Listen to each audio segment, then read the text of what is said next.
This is a 2022 BMW i4 M50, an all-new 3 Series size, fully electric sports sedan from Munich. And boy, oh boy, does it pack a punch. This is one of 2 new BEVs from BMW out this year, the other one being the iX, which is an SUV. Last year, I was lucky enough for BMW to show me both of them nice and early, and I put together a video about it. You can check it out right here. There's a lot of good information. Back to this i4. The M50 is the higher of 2 available trims, the other one being the eDrive 40. The big difference between the two is that the eDrive 40 has 1 rear-mounted electric motor, whereas this, the M50, has 2, one mounted on each axle. This particular i4 is painted in frozen Portimao blue metallic paint, which is a $3,600 optional color. However, you should know that there are 12 color choices for this BMW i4, and 11 of the 12 have some optional extra cost. The only standard paint is called Alpine White. My name is Robin Warner, by the way, an experienced engineer and magazine editor, and I am all standard equipment. I review all kinds of cars, from a $25,000 Ford Maverick to a $425,000 Rolls-Royce Cullinan. I'll happily jump into Honda Accords, BMW M3s, and Porsche 911 GT3s. And I have fun every time. Please subscribe and join me. The base price for a 2022 BMW i4 eDrive 40 is $56,895. Jumping into an M50 adds $10K to the cost, $66,895. And my test car came with a lot of options and goes for $82,820. With all that, I think now is a good time for me to pull over and show you outside and in a bit more detail. At first glance, this BMW i4 actually looks pretty normal, not far off from a BMW 3 Series, and I think that's very much as intended. But as you take a closer look at the details, some things definitely start popping out, and there's some real technology hidden not that deep inside. The grille is very similar to what you'd see on the M3 or the M4 as an example. However, because this is a BEV, the vast majority of the grille is just blanked off. This is just hard plastic right here. There is some flow under here to allow ventilation for various electrical systems that still need cooling, but even much of that can be cut off from the airflow. There's a shutter system behind the front grille, and it's only opened when cooling is needed. This particular car has what BMW calls Icon Adaptive LED lights with laser light, and they are a $1,000 optional extra. This particular BMW also has the $2,800 carbon package for the exterior, and you see elements of that, not too much in front, but you do get this air scoop right here that's in carbon, and it looks nice. Clearly, this is a battery electric vehicle, and hence definitely not light.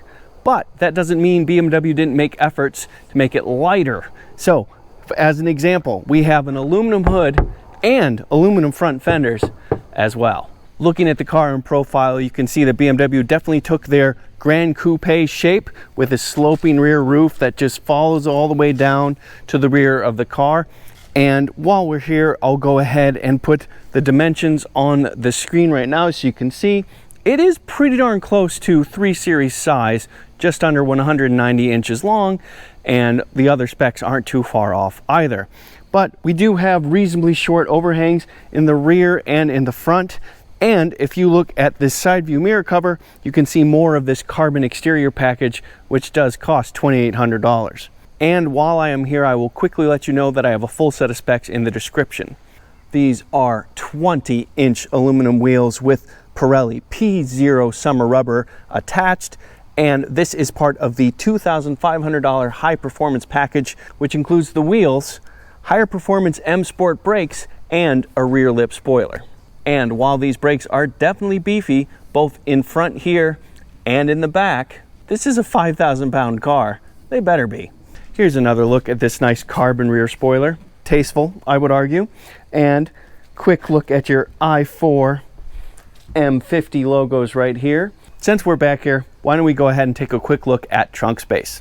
And it won't take long because we don't have that much.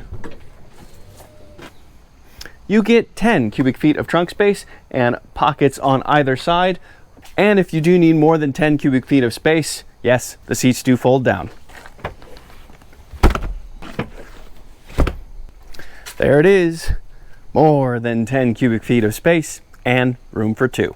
And in case you're wondering, it's an electric vehicle. Does it have a frunk? Well, no. But I will show you to prove it. What you have is that, whatever that is. I mean, what it is a big hunk of plastic here that says M on it, and you do have access to that and that. Windshield washer fluid is right here, by the way. So no frunk. Let's take a look inside. The government actually calls this a subcompact car, and when you look in the rear seat, you can kind of understand why. It's a beautiful interior, don't get me wrong, but I'm a bit cramped back here, I have to be honest. I am 5'11" or 181 centimeters tall, and yes, I do have a couple inches of knee room, but I have next to no toe room, and as you can see, my knees are definitely bent more than 90 degrees, and look at this space right here. The seat bottoms are very low, so I have very little thigh support. It's also a bit on the narrow side here, so a third passenger would definitely be pinched. However, the good news is, if you don't have a third passenger, you do get cup holders and an armrest. How about that? Also, there is some luxury back here because you also get 2 USB Type-C charge ports and your own climate control zone back here as well. This is standard 3-zone climate control back here, so that's certainly a plus. And the seats are comfortable, they're nicely contoured and all that. There's just not that much space in here. And by the way, the front seats, both of them are roughly set for me to be comfortable up front. Speaking of, let's go up there. It's easier to appreciate the prettiness of this interior when you also have the space to enjoy it. And this is definitely a very pretty interior. I do quite like this color, and I do also like the deep bolsters you have up here, and pretty darn decent bolsters you have down here as well. Lots of adjustment in the seat itself. You've got adjustable thigh support right here. You've got a myriad of options down here, including all sorts of lumbar adjusts, of course 4F, seat back, and all that kind of stuff. On the door itself, you do get the usual controls, and you do have 2-position seat memory as well, and trunk release is down here. Real quick, the steering wheel itself has a nice thick rim on it and many buttons to do many things. One of the buttons right here is a heated steering wheel. This i4 M50 also has heated seats. Those are part of the $950 premium package. Any little bits of carbon fiber you might see, like this piece right here, that is part of the carbon fiber trim. That is $300 in this i4. Looking up, we do have moonroof adjustments right here because of course we have this nice big moonroof, and the privacy panel is powered. Lovely. But perhaps the first thing you notice was this 12.3-inch piece of glass that is the instrument cluster, and this 14.9-inch piece of glass, which is the center console touchscreen, and it is effectively one curved piece of glass, two right next to each other. There is also a head-up display right there. Those things combined are a $1,000 option, but these are beautiful pieces of glass, and they are real easy to read, real easy to use. And as you can probably guess, there are a lot of things you can do with this center console touchscreen. That is part of iDrive 8. I'm not going to show you everything here, of course, that would take an hour, but I will show you a couple things in a minute. But first, I wanted to let you know that you do get wireless Apple CarPlay and Android Auto, and this particular car does have more charge port options up here and a wireless device charger, they call it. That is a $200 optional extra, but you do also get a couple of cup holders and a old cigarette plug style charge port right there. This is where your push button start is. And the car is now running because you heard that little sound, but that's basically it. This is your Prindle right here. It looks pretty standard, but there are a couple things to know about it. If you put it in drive, it goes in drive, reverse, all of that's pretty standard. But if you instead go to drive and then go over into B, Going into that drive mode automatically gives you maximum energy regeneration, energy recuperation from braking. And when we get back to the drive, I'm definitely going to do some driving in the B mode so you get a sense of how that feels. But if you instead put it in drive, you can adjust how much battery regeneration you get from the car automatically before you use the mechanical brakes, and that's adjustable here. So if I go to the menu and then I go to driver settings, which is down here, or driving settings, excuse me, then you go to drivetrain and chassis. Then you go to energy recovery in D. You can choose between adaptive, high, medium, and low. I tried adaptive. That is supposed to adjust to your driving style. I did not like it. So I changed it to the low setting so that I can have contrast. So anyway, that is what I think an important aspect of the i4 and how to personalize the driving experience. The other way you can personalize the driving experience is with the drive modes. And there are several drive modes. Don't let just these three confuse you. So you see Sport, Comfort, Eco, Pro. Comfort is default and comfort is just comfort. However, if you go to Sport, you get Sport, Sport Boost, and Sport Individual. Sport Boost is what you use launch control, and you can basically think of it as a Sport Plus. And then Sport Individual, you can configure it to be whatever settings you want. And if you go to configure, you can see the different things you can adjust right here. Yes, we do have adaptive suspension. But if you go to Eco Pro, that also has an individual setting for Eco Pro, and you have different things you can adjust here. But okay, that's enough talking about driving. I'm going to put it in comfort to get us started. Let's get back on the road. Let's get back to driving. All right, let's dig into this powertrain. BMW calls it 5th generation eDrive technology, which they started in 2013. Think about the first i3 and i8 cars. Practically speaking, what does that mean? Well, it means you get 536 horsepower and 586 pound-feet of torque from 2 electric motors, 1 per axle, and they get their energy from an 83.9 kilowatt-hour battery pack.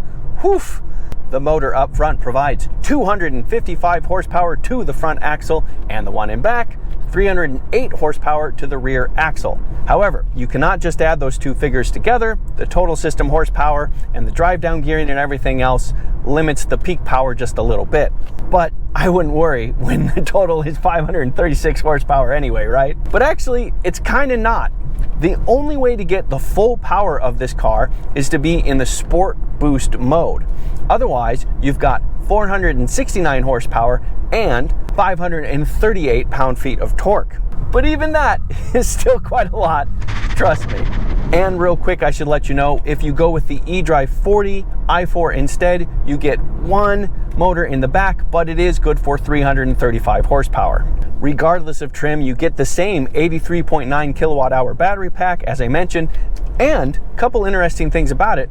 You actually can use 81.5 kilowatt hours of that 83.9 kilowatt hours for driving, for range. That is over 97%. It was not long ago that most manufacturers weren't allowing you to use more than 90% of the battery because manufacturers were very cautious about discharging the battery too much and actually causing damage to it and having it wear out prematurely. So what does that mean for range? Well, first let me tell you that you get 79 miles to the gallon equivalent in the city, 80 miles to the gallon on the highway, and 80 combined. But if you get the eDrive 40 i4 and you run the smallest 18-inch wheels, that goes up to 109 miles to the gallon equivalent in the city, 108 on the highway, 109 combined. Why do I tell you those numbers? Because that translates right to range. This M50 with the 20-inch wheels, which have more performance tires on them, has a range of 227 miles officially. However, if you get the 19-inch tires on this car, that range bumps up to 270 miles.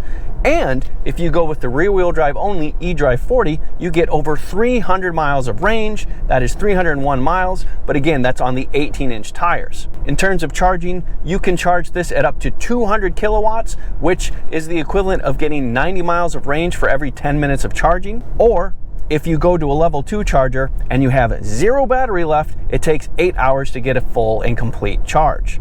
That's at a rate of 11 kilowatts, by the way. And quickly, since we're talking about charging and discharging and energy and power, you do have a heat pump system to more efficiently heat the cabin up in cold weather, which is nice, but there are also 2 additional heaters in this car that take 9 kilowatts to run.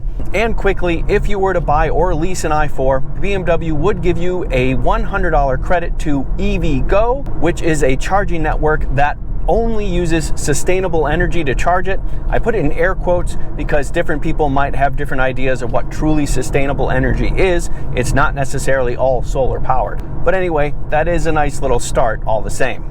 Okay, that's tons of facts and figures. This thing feels incredibly quick. Response, I'm in comfort mode and response is immediate. I mean, it's absolutely immediate and it is very powerful. It takes very little to get moving. I mean, just, you could see me get thrown back into the seat. Again, no thing. I'm just gonna hit the throttle now. Oh man, this thing is an absolute rocket ship.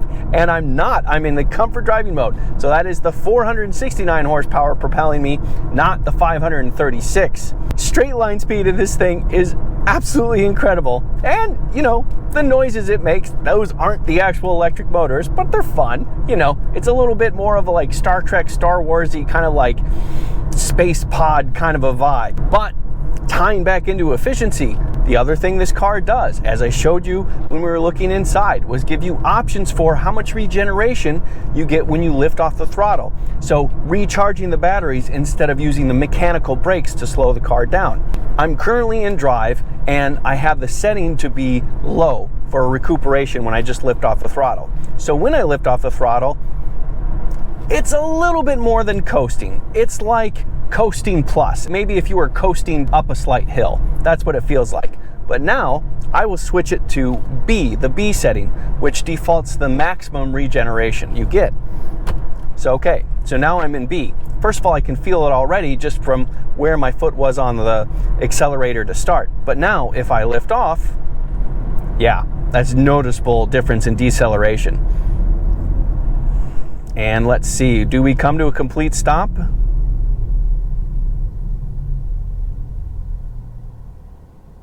Absolutely. So you could definitely one pedal drive this car if you're in the B mode, or if you set it to high when you're in drive, if that's what you prefer. Personally, I think that's an advantage of electric cars, that you can effectively one pedal drive it, because the accelerator pedal becomes this more analog movement where you can decide how much you decelerate and you can be nice and smooth about it just by moving your one foot back and forth. You don't need to modulate with 2 feet. I think that's better, frankly. But of course, fuel economy, efficiency, range, all of that is incredibly important, but it's not nearly as much fun as accelerating. And oh my God, let me show you. All right, time for an acceleration test. And believe it or not, despite the fact that this is an electric car, we do have launch control and I do have it activated. I've got the stability control in traction, and I've got the mode in sport boost mode, or sport plus mode, you could say. All right, coming to a complete stop. Foot hard on the brake, full throttle, launch control active, here we go. Oh man, oh man, oh God, wow, so smooth, wow, wow, wow, that was the smoothest, fastest I've gone in a long time. That was like a jumbo jet taking off, but it was no cargo, it was fully empty, so it had extra thrust. Man, oh man. And the launch control did give you a little something extra. We had a very impressive launch off the line. Woo-hoo-hoo-hoo-hoo-hoo. That would impress a few folks. Man, if you want to impress your friends, launch control in your BMW i4 M50, wow. BMW claims 0 to 60 in 3.7 seconds. Whew. It is not slow. It is definitely not slow. It is impressive at all levels. I absolutely loved it. But of course, this is an M badge carrying BMW. We can't just talk about going in a straight line in this car. We have to talk about how well it handles. And this does have what you would think is a fairly common suspension geometry. It has struts up front, multi-link in the back. However, these are very complicated and sophisticated struts with a lot of joints and levers to make the geometry and the kinematics work just so. Also, we've got rear air suspension, so it's air springs in the back of this car, which helps with load leveling and all those kinds of things. Also, because the entire floor of this car is basically one big battery pack, this has an extremely low center of gravity. BMW says that this is 1.3 inches lower than a standard BMW 3 Series, and the eDrive 40 is even better actually. It's more than 2 inches lower center of gravity than a standard 3 Series. That's impressive. Usually you have differences in millimeters when it comes to center of gravity height for different sports sedans and stuff like that. So to be able to drop an inch or two is really something. So that gives this car a very stable stance, inherently very stable, and it's going to make it easier to have better body control, less movement like this, less roll. This i4 also has adaptive shock absorbers. That gives you an even firmer chassis when you want it. And this isn't quite a handling thing so much as a speed thing, but hey, going fast is fun too. You have a coefficient of drag of only 0.25. Typically for sedans, you're in the high 2s or maybe 3.0 for coefficient of drag, so that's pretty darn good. And again, the eDrive 40 does slightly better. It has a coefficient of drag of 0.24. Anyway, with all of that said, this car is a very interesting and unique beast around some corners. Of course, I had to test it. Let me show you that right now. All right, everybody, time for a handling test. I've got the car in Sport Boost mode, which is like Sport Plus. So let's see how it goes. Oh man, okay. Okay, plenty of acceleration to get up to speed, no doubts there. Interesting. So you have really fast steering, and the front end is really responsive. And feel is, it's a little bit unnatural to feel, so it's hard to read exactly where that front end is. I think steering is a little light as well. But body control is really good. This car stays very stable in the corners. Body control is fantastic.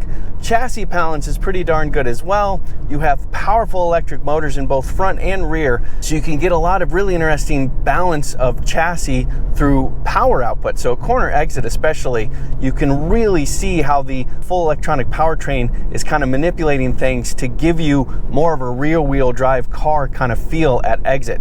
Overall though, it doesn't feel as natural as BMWs of old. It feels just a little bit disconnected to the road, so it's harder for the driver to read exactly where the limit is. Or, put it another way, it would take just a little bit of getting used to. In a lot of ways, it's incredibly good, but the feel isn't quite as natural as you would get in an M3 or an M5. But man, that acceleration though, that's still, I'm not quite over that yet. But of course, this can't just be your track car or maybe for the drag strip, even though it's tempting at times. The vast majority of times, I bet you're just going to be getting from point A to point B. And in those circumstances, this is largely a very, very comfortable car. Obviously, you have fantastic engine noise levels, and also wind and road noise levels are good as well. And that's true on roads like this or on the interstate. Of course, I had to test it there. Let me show you that. All right, everybody, time for a quick stint on the interstate. I am now in the comfort driving mode, and I have stability control fully on and all that kind of stuff. But this car is equipped with the Pro Driving Assistance package, and that means I have traffic jam assist and some other things. Traffic jam assist, there it is. And I also have some assisted driving, so we're going to try that out as well. Okay, we are up to speed, moving along with traffic, and traffic is fairly light. We've got everything on, adaptive cruise control and all that. Wind noise is a tiny touch higher than I was hoping for, but that might be because engine noise is effectively non-existent. We have obviously extremely quiet electric motors doing the work, so any wind noise we would hear, we're gonna hear. We're passing an old school flatbed semi-truck right now, and that noise is actually fairly well isolated. Obviously the electric motor is super smooth, super quiet, and the steering wheel is very comfortable to hold on to. This super widescreen center console touchscreen is very easy to read and use, and the seats are extremely comfortable as well. We do have the assisted driving. I'm going to take my hands off the wheel, and we are getting pretty darn good lane follow here. We're staying fairly well centered in the lane, but I'm getting this nice little graphic saying, hey, hands back on the wheel. But you could see that we're following this subtle curve in the interstate really well centered. So that was quite good. Depending on where you're going and what your level of range anxiety might be would play a role in this, of course, but if it's low, this is a fantastic highway cruiser. This thing is cool. BMW put a lot of effort into this car, and it's just cool. Going with that Grand Coupe design so you get that fastback, hatchback look is great. There's a lot of cool little tricks in the car. The side view mirrors and how they have that particular shape to be slightly more efficient, cutting through the air, all of that just gives it a super cool look. And yes, this paint is incredibly expensive, but it does also look quite good. And then you get all this cool technology, that long piece of curved glass. It's beautiful, and it also functions very well. Everything is really easy to see and read, and that's in the sun or in the dark or anywhere in between. And yeah, if you can afford it, there's a lot of creature comforts in this car as well. I personally like quite a lot to have a heated steering wheel in addition to heated seats. You know, not standard, but it's nice that you can have them available anyway. But then you have this powertrain. This blockbuster monster powertrain that is so fast reacting and so capable and so much fun, and all very efficient at doing all of those things. BMW put a lot of work into minimizing rare earth materials used in the car and trying to have it be more recyclable than cars in the past. So this car is very forward thinking when it comes to sustainability, but it also happens to be as fast as a bullet train. So if you want to be environmentally friendly in a hurry, this car is for you. I'm Robin Warner. Thank you for watching. And if you are still watching, I would really appreciate it if you liked this video. Doing so really helps me a lot. Okay, goodbye. Oh man, one more stab at the accelerator. Oh man, oh man.